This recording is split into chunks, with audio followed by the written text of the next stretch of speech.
Buenas tardes. Muchas gracias por esta sesión tan interesante. Soy la doctora Alma Georgina Castañeda de Tabasco. Me llama la atención, yo quisiera preguntar si todos los pacientes con DILI se han presentado con eosinofilia, porque yo he visto, pero sin eosinofilia. No todos, ¿eh? No todos. Hay ciertos mecanismos fisiopatológicos que algunos fármacos pudieran dar un grado moderado de eosinofilia o leve, y hay casos extremos donde se presentan con criterios de síndrome de Dres, pero no todos, no todos. Ok, muchas gracias. Sí, de hecho no lo vamos a tomar como criterio, pero en algunos casos justo el síndrome de Dres puede ser uno de los ejemplos, pero si no están elevados no excluye el diagnóstico. De hecho, el DRES puede ser DRES sin DILI, sin lesión hepática. Aquí es importante también esa acotación. Doctor Cabrera. Sí, muchas gracias. Muy interesante las pláticas.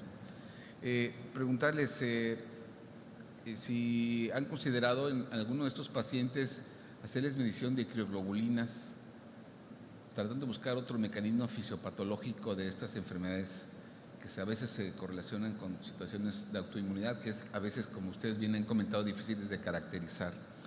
Y la otra es que en la experiencia propia yo he utilizado a veces, y eso es anecdótico porque tampoco está escrito, que a veces les doy esa adenosylmetionina y parece mejorar. Entonces, quería preguntarles si ustedes han tenido la experiencia de usar esa adenosylmetionina y a veces en los patrones colestásicos con urso, que les ayuda a mejorar. Sí, esa parte de experiencia clínica es muy cierta porque la S-adenosylmetionina, sobre todo en lesiones de tipo hepatocelular, puede tener algún campo de acción. Si hay algunos reportes en lesión hepatocelular que puede ayudar, y también la combinación ácido ursodesoxicólico con S-adenosylmetionina tiene algunos reportes de coadyuvar en colestasis para una mejoría pues más rápida de los casos. Todo esto, como bien decíamos, sustentado en niveles de evidencia bajos, muy bajos realmente, reportes de caso, pequeñas series, casi todos los estudios prácticamente de tipo observacional, pero a veces, bueno, pues son las estrategias con las que contamos para tratar de mejorar a los pacientes. Entonces, la S-adenosylmetionina, particularmente en lesiones de tipo predominantemente hepatocelular o como coadyuvante al ácido ursodesoxicólico, podría tener algún beneficio, pero siempre recordar que la evidencia es, o sea, en DILI realmente la evidencia terapéutica, quizás salvo los corticosteroides asociado a inmunoterapia, todas las demás estrategias cuando hablamos de lesión hepatocelular o colestasis en DILI o asociado a herbolaria, pues es nivel de evidencia bajo, pero puede funcionar. Yo sí lo he llegado a utilizar, sobre todo en la combinación, y pues puede ser un agente. Y de las crioglobulinas, como tal, ahí la dificultad es, no sé si en México tengamos disponibilidad de determinarlas ampliamente. No sé, Toño, si tú tienes alguna experiencia con ello. De esa situación no, doctor, yo tampoco. La disponibilidad tal vez nos ha hecho que no, pero inmunoglobulinas, por ejemplo, inmunoglobulina G, en ocasiones cuando queremos hacer la diferenciación o apoyar o descartar autoinmunidad, nos puede ser útil, que no es también el único dato que tomamos, pero la inmunoglobulina G total nos puede dar una orientación. De hecho, en el 2019 salió un trabajo muy interesante en la DW que hacían esa reflexión que para apoyar el diagnóstico diferencial entre DILI y autoinmunidad, la inmunoglobulina G pudiera tener un buen valor cuando tenemos pacientes que no caracterizan todo el perfil de anticuerpos en hepatitis autoinmune. Respecto a ese adenosylmetionina, doctor, yo sí la uso un poco más. Incluso también de acuerdo a algunos trabajos presentados tanto en el europeo de hígado como DDW, han ayudado incluso, doctor, como preventivo de DILI. En pacientes que ya sabemos que los vamos a exponer Hay trabajos en quimioterapia convencional que hay hasta una reducción hasta del 30% de DILI cuando consumen esa adenosylmetionina. Y también en trabajos en usuarios de antituberculosos, que son pacientes que vamos a requerir estarlos exponiendo a fármacos hepatotóxicos. Entonces, sí lo utilizamos, lo estamos utilizando cada vez más. Creo que es un área de oportunidad. En México no tenemos un arsenal. Si vemos de los gráficos de terapéutica, por ejemplo, los asiáticos creo que nos llevan mucho porque tienen algo que se llama isogliciricinato de magnesio.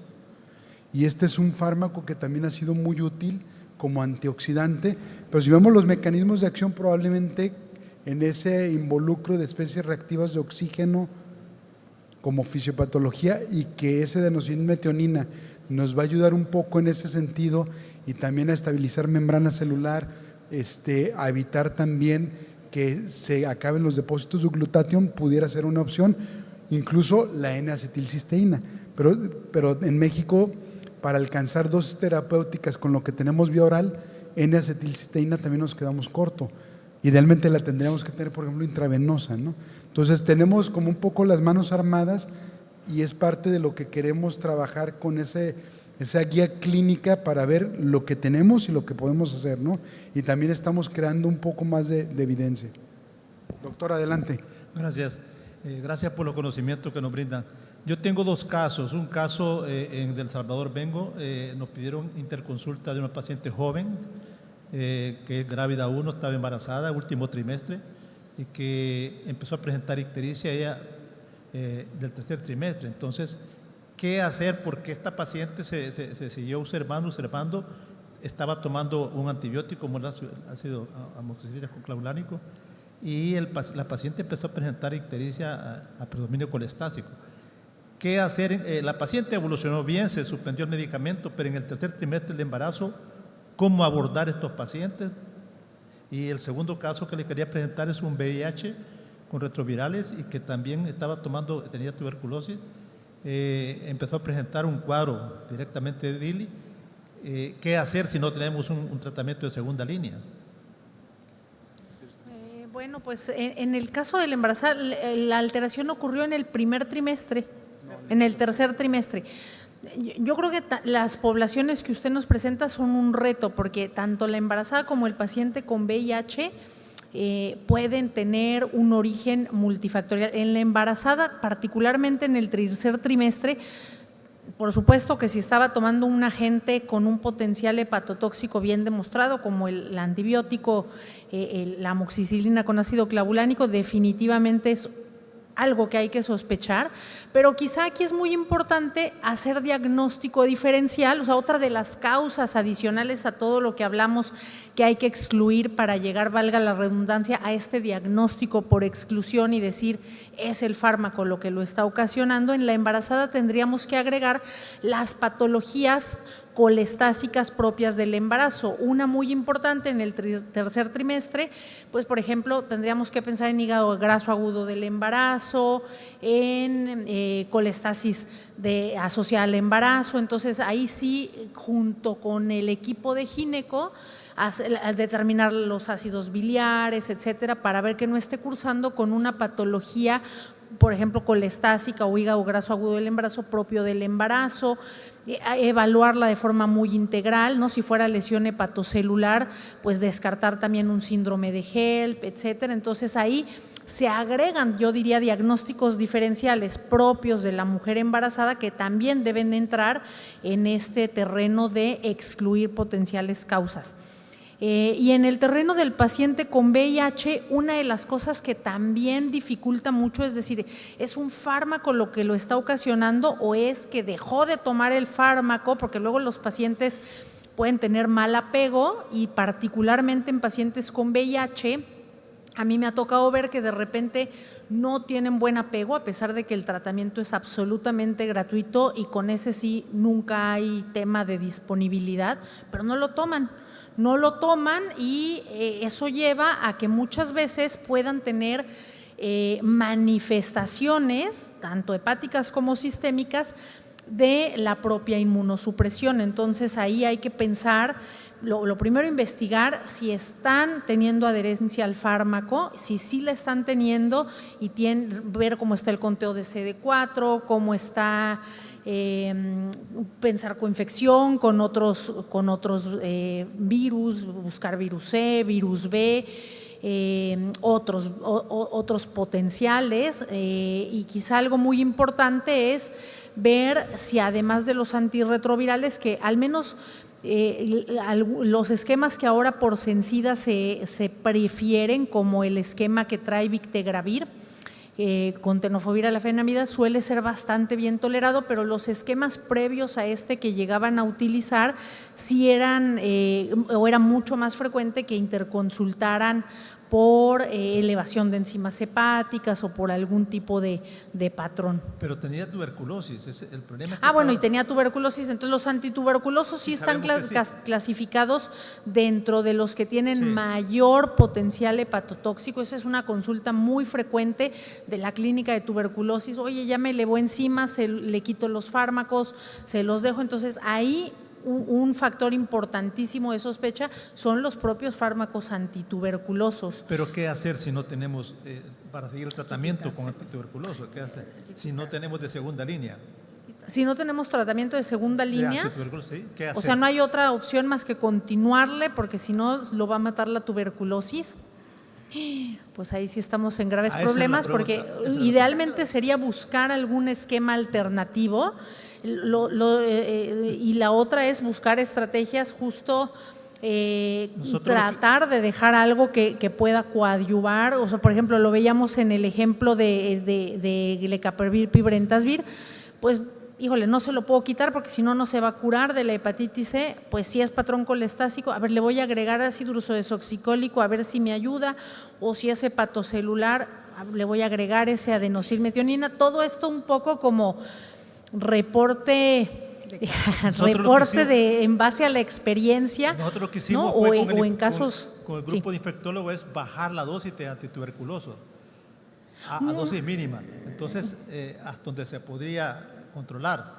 El paciente evolucionó, pero con ese tipo de tratamiento, no tan Pues sí, es buscar. Aquí la verdad es que no hay nada escrito, no tenemos una guía que nos diga se tiene que reducir el fármaco, se tiene que retirar. Lo estrictamente sería, si es una reacción grave, moderada, severa, considerar el retiro, por ejemplo, del fármaco. Pero sabemos que hay patologías como la tuberculosis, si no le doy tratamiento, pues se va a morir de tuberculosis y ya no hay algo más que hacer ahí, ¿no? Entonces ahí sí, siempre que se pueda retirar el fármaco que lo está causando y cambiar a una clase distinta farmacológica sería lo más apropiado, pero a veces es cierto, nos enfrentamos a eso de decir es que no hay otra opción, entonces lo dejo sin tratamiento o le continúo.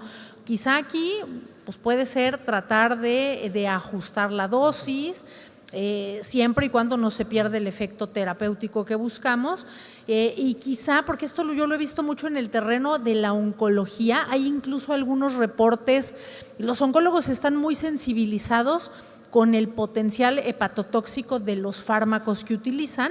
Entonces, por ejemplo, en el perfil colestásico, con ciertos agentes quimioterapéuticos que ellos utilizan, que casi que es de todos los pacientes me llegan a elevar enzimas, hay algunos estudios observacionales, tanto retrospectivos, la mayoría, algunos prospectivos, en los cuales el oncólogo, porque casi todos son estudios oncológicos, inician su quimioterapia a la par que inician, en este caso hablando de colestasis con quimioterapia convencional, que inician ácido ursodesoxicólico y está reportado, digo, no hay estadísticas ni demás, pero sí hay algunos reportes de caso que esos pacientes no elevaron enzimas, o que se pudo prevenir esa lesión, que es lo mismo que nos comentaba el doctor Velarde. Bueno, a lo mejor esta estrategia de decir, ya sé que este fármaco tiene potencial hepatotóxico, ¿qué pasa si le inicio ese adenosylmetionina o ácido ursodesoxicólico?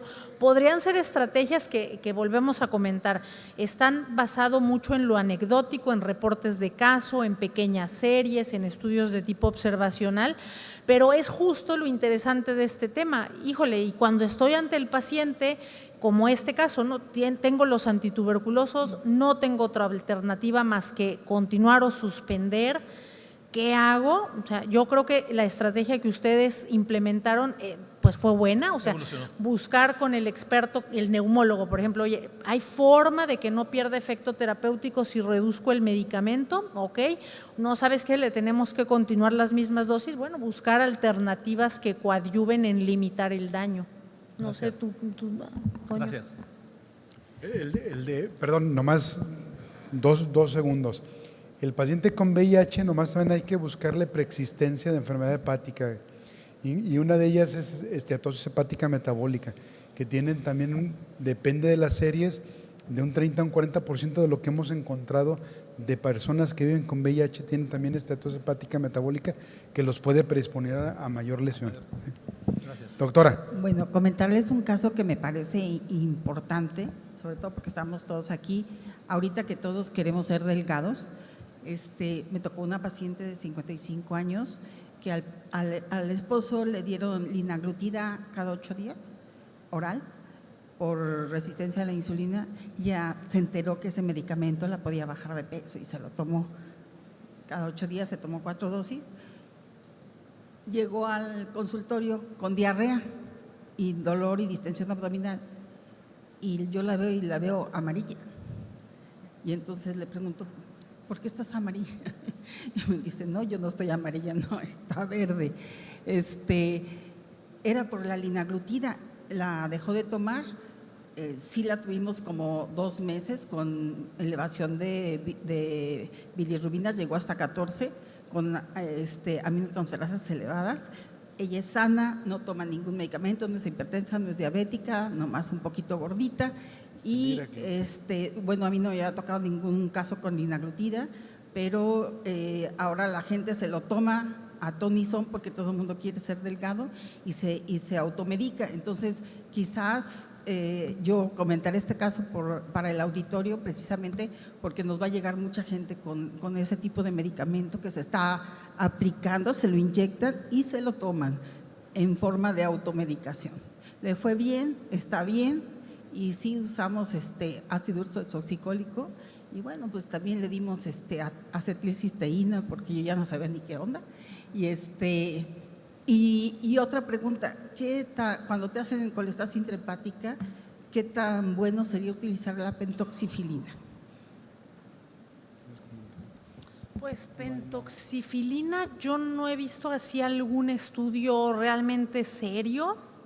Yo creo que de las cosas más utilizadas dentro de lo limitado que es esto es justo la S-adenosilmetionina, el ácido ursodesoxicólico en colestasis, corticosteroides en inmunoterapia, N-acetilcisteína en daño por paracetamol y prácticamente es lo que podemos extrapolar, ¿no? Pero realmente pentoxifilina, pues yo creo que no tiene realmente algo que la valide. Mucho tiempo se utilizó para la hepatitis asociada al alcohol, que ahora ya está demostrado que definitivamente, aunque sí puede tener cierto efecto en prevenir la lesión renal en hepatitis asociada al alcohol, pero no impacta en mortalidad ni en supervivencia ni a corto, ni a mediano, ni a largo plazo. Entonces ha caído un tanto en el terreno de dejarse de lado.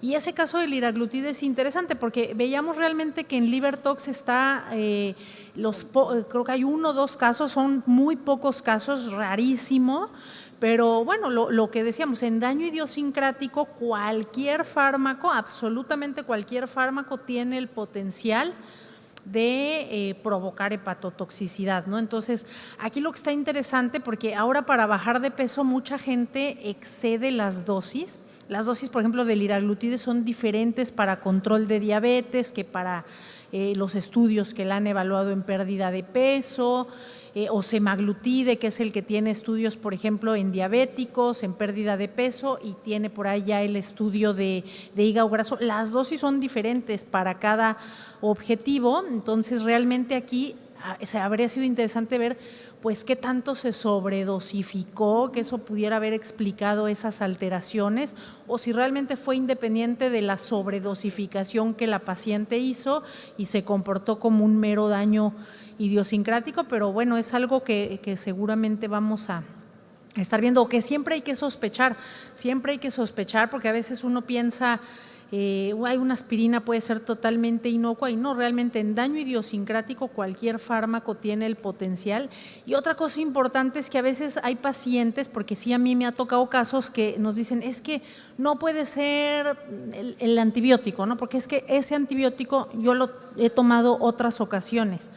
Bueno, puede ser que en otras ocasiones no hubiera presentado la reacción y en este momento pues detonó con la lesión idiosincrática. Lo que sí puede ocurrir o va a pasar es que posterior a que debuta con esa lesión idiosincrática, a la reexposición lo va a seguir presentando, pero llega a ser común con los antibióticos, es que ceftriaxona ya me habían puesto 2, 3 ocasiones, o en México más, porque los antibióticos creo yo que aunque ya son de prescripción médica, se sigue haciendo un abuso de ellos, ¿no? Casi que ceftriaxona para todo. Entonces de repente los pacientes nos dicen, pero pues si ya en otras ocasiones que tuve una infección me la recetaron, ¿no? Y porque ahora es la ceftriaxona, sí puede llegar en daño idiosincrático va a ser impredecible, no va a ser dosis dependiente, llega a ocurrir aunque ya haya habido exposiciones previas, entonces eso hay que tomarlo en cuenta, y puede además ser el antecedente, o sea, no necesariamente es el fármaco que se tomó hoy, sino puede ser el fármaco que tomó hace 6 meses y que se está presentando ahora la reacción, que eso es lo que a veces dificulta mucho llegar al diagnóstico, un diagnóstico que es difícil, que es por exclusión, que hay que ser muy detallado en la historia clínica y que no tenemos todavía ni biomarcadores o pruebas como tal específicas para decir, mira, esta prueba salió alterada, es DILI. No lo hay, o sea, el criterio es mucho clínico todavía y eso dificulta que la parte de tratamiento, pues, que en México es importante, o sea, realmente estábamos analizando antes de venirnos acá a la Cenaga, las causas de falla hepática aguda en el centro donde yo trabajo. La primera es hepatitis A y la segunda es DILI. Es decir, que es un problema importante por lo menos en los centros de trasplante. O sea, la segunda causa es hepatitis A, luego DILI, y eso nos lleva a decir, híjole, no nos alcanzan los hígados ni para los de la lista de espera porque se está haciendo poquito trasplante y llega el agudo y de repente es difícil que pueda tener acceso a trasplante y se muere la gente por eso. Entonces es buscar un poco, o sea, sabemos que no tenemos la mejor evidencia, quisiéramos el ensayo clínico y demás, pero bueno, es compartir un poco entre nosotros, o sea, qué podemos hacer para limitar el daño, que hay algunos reportes que nos hablan de eso y bueno, este interesante caso que nos comparte del liraglutide. Ahí yo tengo una duda, una pregunta. Yo dije, bueno, y si se me agrava, ¿cómo la mando al trasplante? ¿Qué hago? ¿Cómo le hago? ¿Sí sé qué? Si se me agrava, ¿cómo le hacía yo para mandarla al trasplante? Bueno, aquí es importante, o sea, nuestro sistema de salud al estar fragmentado es, si el paciente tiene ISSSTE, tiene que ir al ISSSTE. Si el paciente tiene IMSS, pues canalizarlo al centro que le corresponda de acuerdo a esta jerarquía que se lleva, por ejemplo, en IMSS o ISSSTE de los niveles de atención. Si no tiene seguridad social, pues es candidato, por ejemplo, a los programas de gratuidad coordinados por Secretaría de Salud. Y bueno, si tiene dinero, pues a privado. ¿Cómo te lo mando? ¿Tiene dinero? Si es un paciente sin seguridad social, tiene que, o sea, sí, se puede canalizar, por ejemplo, al Hospital General de México, pero el criterio es que no tenga seguridad social, porque los derechohabientes, valga la redundancia, ya no les dan derecho a los sistemas de gratuidad. Y la limitante la pone trabajo social, o sea, este paciente tiene IMSS y aquí en el sistema con el CURP me sale que tiene IMSS, no hay forma de recibirlo, pero si es un paciente sin seguridad social, con una hoja de referencia, un resumen clínico para que pueda llegar, o sea, casos graves tienen que llegar siempre al área de urgencias, porque nos ha pasado que de repente llegan con su hojita a pedir una cita y en el transcurso que están esperando la cita como paciente estable se mueren. Entonces, pacientes graves, lo ideal es referirlos, si está hospitalizado, hacer el contacto directamente a los asistentes de dirección médica, o sea, paciente hospitalizado en el Hospital General X, ¿no? Ya se llama al Hospital General, que es 2789-2000, se comunica uno con asistentes de dirección médica y entre de asistente de dirección a asistente de dirección, pues acuerdan el traslado, porque también nos ha pasado que a veces llegue la ambulancia, pues ya lo trajimos, pues no tenemos cama, o sea, tenemos 1,500 camas, pero siempre están ocupadas, entonces siempre en casos graves el contacto entre directivos es muy importante para que se le pueda garantizar al paciente de, a ver, ya se me desocupó una cama, te voy a apartar esa cama para que, ¿en cuántas horas llegas? En 3 horas. Esa cama está bloqueada y apartada para ese paciente.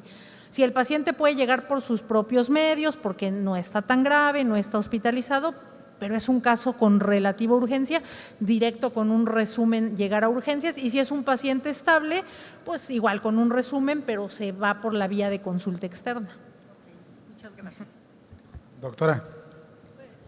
Del Hospital Juárez, yo quería compartir nuestra experiencia. Nosotros hemos tenido muchos casos por test, que en muchas ocasiones los pacientes los creen inocuos. Hemos tenido varios casos por palo azul, palo amarillo. Hemos tenido muchos por productos milagro para adelgazar que ni siquiera traen etiqueta. También por productos que les dan en los gimnasios, ¿no? Esos han sido los casos que hemos presentado en estos últimos años. Después la doctora, de todas maneras la íbamos a buscar para que ni se me pierda, porque los que tenga así, váyalos documentando. Si son suplementos de dieta, los vamos a clasificar así cuando no tengan etiqueta, o suplementos de herbolaria, que a veces así llegan y compran el producto, ¿no? La última, Doc, y nos vamos. Pues muchas felicidades. Yo creo que es un tema que requiere, como bien lo ha explicado la doctora, una alta sospecha clínica. Hay una tradición mesoamericana de tomar muchas hierbas de siglos y la gente los seguimos usando hasta en la actualidad. Entonces mucha gente que piensa que es benéfico, pero si te llega con cansancio, fatiga, pues hay que sospechar. Y en teoría yo lo que entiendo es que habría que hacer más difusión sobre esta patología, porque no la estamos diagnosticando. Y luego, pues en teoría cualquier fármaco te puede causar esto. Yo le voy a comentar un caso y no sé si tengan la experiencia, porque a mí me ha costado un dolor de cabeza.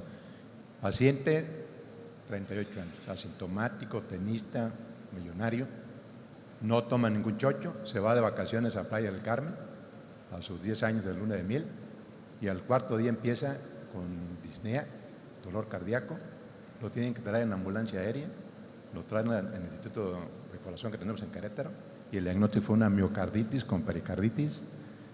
Pues ellos piensan que es viral, tenía un síntoma, entonces lo manejaron con endometacina, cortisona, estuvo así como 2 meses, pero empezó también con diarrea.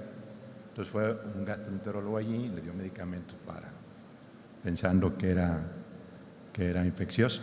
Entonces conmigo viene y trae 8 de bilirruinas, trae 1000 de transaminasas, trae diarrea.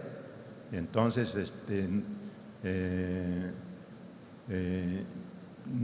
lo único que yo le descarté colitis pseudomembranosa, le hice todo el protocolo para enfermedad hepática, no encontré nada. El paciente, lo único que le dije fue metionina y observación. El paciente se ha ido recuperando, ya está trabajando y las bilirruinas empezaron a bajar. Estuve a punto de tomarle una biopsia. Ahora el comentario es, si ustedes han tenido un caso así de algún virus o algo que vaya en un avión porque eso es como algo sistémico, a lo mejor, no sé, algún fármaco te puede afectar corazón, pulmones, aparato digestivo, a lo mejor es un pseudoespru por un virus que puede dar como enfermedad celíaca, porque tenía enfermedad celíaca, incluso le hice yo unas biopsias de ayuno. El paciente estuvo con diarrea como 3 meses, 40 evacuaciones, y ahorita ya está sin diarrea y ya tengo como 6 meses siguiendo. Ha ido mejorando, pero yo pienso que por historia natural estuve a punto de mandarlo a valoración para trasplante de hígado. No sé ustedes si las biopsias que han tomado y que piensan que es algún tóxico, la biopsia tiene una concordancia Porque a mí el patólogo que yo trabajo estuvo en la clínica Mayo y a veces que yo pienso que es una hepatitis tóxica, pues casi siempre me dice es una hepatitis tóxica por medicamentos, como que el patrón, entonces son hepatólogos, como que el patrón es típico de intoxicación por algún fármaco, ¿no? Entonces, y sí, yo tengo un paciente también igual con tuberculosis intestinal, abdomen duro, con tuberculosis, con diarrea, y llegó con bilirrubinas elevadas. Entonces, pues yo le di tratamiento para la tuberculosis. Yo hice mis interna y gastro, trabajo en el Hospital General de Querétaro y trabajo privado. Se me fueron las bilirrubinas y le digo, no, es que si lo bajamos está muerto. Porque tenía tuberculosis, ya tenía daño hepático por la tuberculosis y tenía tuberculosis peritoneal en la tomografía y tuberculosis intestinal. Aguanté la terapia intensiva y se fue como a 14, le hice fibroscanes y eso. Le digo, bueno, pues es que no te tienes más opción.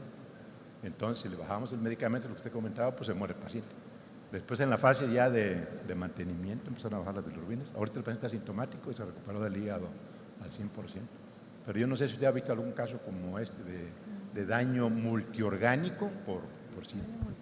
Digo, está complejo el caso, pero aquí lo importante porque yo creo que nos podemos poner a platicar muchos casos, lo importante es que cuando agotemos todas las pruebas de diagnóstico y no encontremos una explicación razonable, pero el comportamiento clínico sigue siendo muy atípico, biopsia de hígado. Antes de que se nos vaya el tiempo, porque si empieza a hacer coagulopatía, probablemente se nos vaya el tiempo de la biopsia hepática.